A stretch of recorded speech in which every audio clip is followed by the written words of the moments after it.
कहानी की शुरुआत में हमें तीन लोगों को दिखाया जाता है। पहला एंडी, दूसरा डेव और तीसरी डेव की वाइफ हेदर। और इस कहानी को एंडी ही सुना रहा होता है जो डेव के यहाँ काम करता था। दरअसल डेव प्रोफेशन से एक अच्छा क्राफ्टमैन होता है जो लकड़ियों को काटकर उन्हें कलेक्ट करके उनसे अलग अलग हैंडमेड चीजें बनाता था, जैसे सोफा, फर्नीचर, बेड या और भी बहुत सारी चीजें, जिसके लिए वो ट्रीज को अपने ही यार्ड से कलेक्ट करता है। और जो डेव की वाइफ हेदर थी वो दिखने में बहुत ही ज्यादा सुंदर थी। वो अपने आप को टाउन की सबसे खूबसूरत लेडी समझती है। वो अपने हस्बैंड डेव का बहुत खर्चा करवाती थी क्योंकि उसको एक्सपेंसिव चीजें बहुत पसंद थी, मोस्टली गोल्ड की, जो डेव के बजट से बाहर होता था। पर उसकी खुशी के लिए डेव कुछ भी कर सकता था, फिर उसके लिए चाहे डेव को घर ही क्यों ना बेचना पड़े, क्योंकि डेव अपनी वाइफ हेदर से स्कूल टाइम से ही प्यार करता था और इसलिए उन्होंने शादी कर ली। जिसके बाद फिर होता कुछ ऐसा है कि एक दिन एंडी किसी वजह से काम पर नहीं आता है, पर डेव को एक बड़ा ऑर्डर मिला था जिसको पूरा करने के लिए उसको लकड़ी को काटना जरूरी था, तभी वो अपना काम वक्त पर कर पाएगा। पर एंडी के ना होने से उसका ये काम अकेले करना नामुमकिन था, इसलिए डेव अपनी वाइफ हेदर से हेल्प मांगता है। शुरुआत में हेदर का डेव की मदद करने का कोई इरादा नहीं होता क्योंकि आज के दिन वो बाहर जाने वाली थी, जिसके लिए उसने बहुत ही अच्छा ड्रेस भी पहना था। पर अंत में वो डेव की मदद करने के लिए मान जाती है, जिसके बाद वो दोनों लकड़ियां काटने के लिए यार्ड में आ जाते हैं, जहां हेदर के फेस से साफ पता चल रहा होता है कि उसका इस काम में बिल्कुल भी मन नहीं है। पर डेव के कहने पर वो रस्सी को कस के पकड़ लेती है, पर गलती से उस रस्सी में लकड़ी का एक हिस्सा फंस जाता है, जिसपे दोनों में से कोई भी ध्यान नहीं देते और डेव के लकड़ी को काटते ही उस फंसे हुए लकड़ी के हिस्से की वजह से गिरने वाली लकड़ी की रोटेशन बदल जाती है, जो दूसरी तरफ गिरने की बजाय हेदर पर गिर जाती है, जिससे उसका एक हाथ बुरी तरह से जख्मी हो जाता है। वो दर्द से चीख रही होती है और सब जगह खून ही खून हो जाता है। डेव भी इन सब से बहुत बड़े सदमे में चला जाता है, जिसे कुछ भी समझ नहीं आता कि हेदर को सेफली बाहर कैसे निकाला जाए। वो हेदर को बाहर निकालने की बहुत कोशिश करता है, पर उसे कुछ भी समझ न आने की वजह से वो हेदर के हाथ को उसी कुल्हाड़ी से काट देता है, जिसके बाद से ही हेदर का सेल्फ कॉन्फिडेंस पूरी तरह से खत्म हो जाता है। वो मेंटली वीक हो जाती है, उसे ये लगने लगता है कि वो अब पहले जैसी खूबसूरत नहीं रही और वो उदास रहने लगती है। वो जब भी अपने आप को मिरर में देखती है तो उसे बहुत बुरा महसूस होता है और कई कई रातें वो रोती रहती है। उसकी इस हालत को देखकर डेव को भी उसके लिए बहुत बुरा महसूस होता है। तो एक दिन डेव उसके लिए मेटल से आर्टिफिशियल आर्म बनाता है, जिसे देखकर हेदर कहती है कि ये दिखने में बहुत डरावना है। हेदर का मन अब किसी चीज में नहीं लगता, जिसके बाद डेव उसके लिए दूसरा एक आर्टिफिशियल आर्म का डिजाइन रेडी करता है, जिसे देखकर हेदर बहुत खुश होती है। पर हेदर डेव को उस आर्म को गोल्ड का बनाने की जिद करती है। हालांकि डेव इस बात को जानता था कि उसकी फाइनेंशियल कंडीशन ज्यादा अच्छी नहीं है, पर फिर भी वो अपनी वाइफ हेदर की खुशी के लिए उस आर्म को गोल्ड का बना देता है, जिसे बनाने में वो अपने घर गिरवी रख देता है और साथ ही अपनी मशीनों और ट्रक्स को बेच देता है, सिर्फ अपनी वाइफ की खुशी के लिए। और उस आर्म के बनने के बाद हेदर की खुशी का ठिकाना नहीं होता, वो पहले जैसी हो जाती है। उसकी मेंटल कंडीशन में भी अब सुधार आने लगता है, साथ ही उसका सेल्फ कॉन्फिडेंस भी अब वापस आ जाता है। पर उसकी ये खुशी ज्यादा दिनों तक नहीं टिकती, क्योंकि जैसे ही सर्दियाँ आती है हेदर की हालत बहुत ही ज्यादा खराब होने लगती है और डॉक्टर के टेस्ट करने पर पता चलता है कि हेदर को उस गोल्ड की वजह से गोल्ड डिजीज हो चुकी है और अगर अब भी हेदर उस गोल्ड के आर्टिफिशियल आर्म को नहीं उतारती तो उसकी कंडीशन और भी ज्यादा खराब हो सकती है। पर हेदर नहीं मानती और लालच के चक्कर में उसे पहने रखती है। फिर वक्त के साथ साथ उसकी तबीयत दिन ब दिन बिगड़ती जाती है और एक दिन जब उसकी हालत बहुत ज्यादा खराब हो जाती है तो वो डेव से ये प्रॉमिस करने को कहती है कि जब उसकी डेथ होगी तो वो उसे उसके गोल्ड आर्म के साथ ही दफन करेगा, जिसपे वो भी हाँ में जवाब देता है और उससे वादा भी करता है कि वो ऐसा ही करेगा। प्रॉमिस करते ही हेदर की वहीं पर डेथ हो जाती है,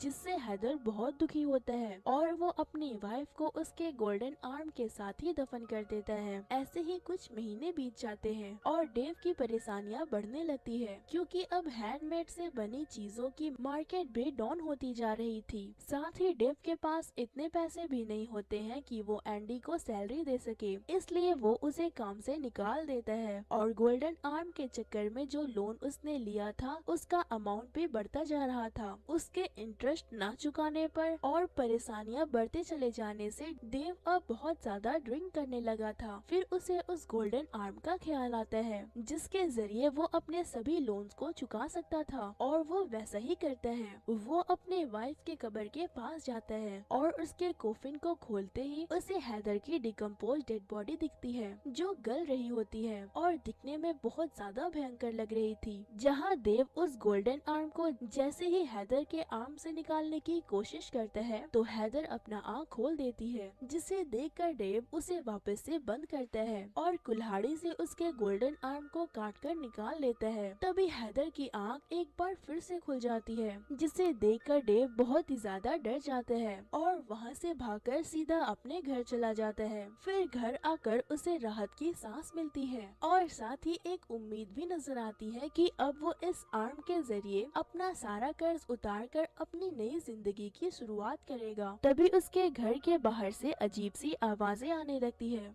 जब वो चेक करने जाता है तो उसे वहाँ कोई भी नजर नहीं आता और फिर उसके डोर लॉक करने पर पूरे घर में वो अजीबोगरीब आवाजें गूंजने लगती है। साथ ही हैदर की एक तस्वीर नीचे गिरकर टूट जाती है जिसमें वो कुल्हाड़ी लिए खड़ी थी और देखते ही देखते उसकी तस्वीर में हैदर बहुत पास आ जाती है और तभी अचानक से वो तस्वीर से गायब हो जाती है। अब घर की लाइट्स भी चली जाती है जिसे देखकर डेव और भी ज्यादा डरने लगता है। साथ ही लगातार किसी के डोर को नॉक करने की आवाज आने लगती है जिस वजह से वो खुद को रूम में बंद करके अपने ऊपर चादर डाल लेता है और वो बहुत डरा हुआ था। तभी उसके घर का डोर अचानक से खुलता है जिधर हैदर की डेड बॉडी एक कुल्हाड़ी के साथ होती है। वो डेव के रूम के बाहर पहुंच जाती है जो डेव से आवाज लगाकर कहती है कि तुमने अपना प्रॉमिस तोड़ दिया जो तुमने मेरी डेथ से पहले किया था कि तुम उस गोल्डन आर्म से मुझे कभी भी अलग नहीं करोगे। और हैदर उस आर्म को लेने ही यहाँ आई थी। जिसके बाद चादर के अंदर से हाथ बाहर निकालकर डेव उस आर्म को हैदर को दे देते हैं, जिसके बाद हैदर वहाँ से चली जाती है। जब डेव को लगता है कि अब सब कुछ ठीक हो गया है तभी हैदर वापस आकर कुल्हाड़ी से डेव के गले पर हमला करती है और उसे जान से मार देती है, मगर हैदर अभी भी वहीं मौजूद थी। जिसके बाद हम एंडी को देखते हैं। वो अंत में ये बताता है कि जब वहाँ पुलिस पहुँची तो पुलिस के साथ साथ टाउन के सभी लोग भी बुरी तरह से कांपने लगे क्योंकि डेव के लाश के साथ उसकी वाइफ हैदर की लाश भी वहीं मौजूद होती है, जिससे अब सब समझ गए थे कि ये सब कुछ उस गोल्डन आर्म की वजह से हुआ है। जिसके बाद हैदर को फिर से उसके गोल्डन आर्म के साथ दफन कर दिया जाता है और डेव भी हैदर के बगल में ग्रेवयार्ड में दफना दिया जाता है। हालांकि सबको उस गोल्डन आर्म के बारे में पता था पर किसी की भी उसे निकालने की हिम्मत नहीं होती है क्योंकि सब उसे कर्स्ड मानते हैं। और इसी के साथ ये मूवी यहीं पर एंड हो जाती है। तो दोस्तों कैसी लगी आपको आज की स्टोरी मुझे कमेंट में करके जरूर बताएं। और अगर आप इस पूरी मूवी को देखना चाहते हैं तो नीचे डिस्क्रिप्शन में दिए गए लिंक पर जाकर उसे एंजॉय कर सकते हैं। फिर मिलती हूँ किसी और इंटरेस्टिंग सी मूवी की एक्सप्लेनेशन के साथ। तब तक के लिए thank you and bye bye.